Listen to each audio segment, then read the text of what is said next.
quick sidebar here in regards to geometric series.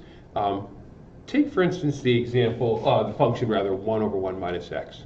Look how closely it resembles the formula for the sum of an infinite series. All right? Can we see how the first term, the series matches with 1, and the common ratio matches with x? So keep in mind what the sum of an infinite series happens to be. All right, it's going to be the first term plus the first term times the common ratio plus the first term times the common ratio squared plus the first term times the common ratio cubed plus so on and so on forever. Okay. Well, look at what we have here. We have a first term. It's 1.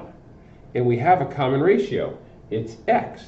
So by placing this format in for our sum, we can say that this function right here is equal to the first term, right, plus the first term times the common ratio, 1 times x, plus the first term times the common ratio squared, right, 1 times x squared, right, and then x cubed and x to the 4th, and so on, all the way up to x to the nth, and keeps going after that.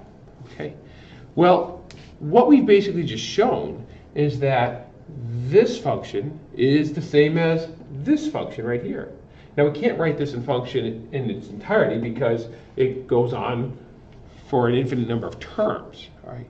But if we do enough terms, I think we're going to see some similarities in their graphs. And that's what I'm going to ask you to do right now. If you pause the video and on your graphing calculators, real quickly, graph 1 over the quantity 1 minus x in y1, and then y2, graph 1 plus x squared plus x cubed plus x to the 4th. Maybe go up to like x to the 7th, something like that.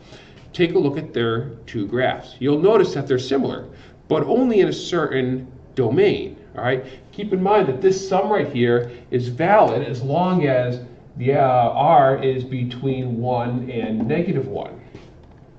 Well, this holds true as long as we're interested in the domain where x is between -1 and 1. So during that domain, you'll notice that the two graphs map onto each other rather nicely.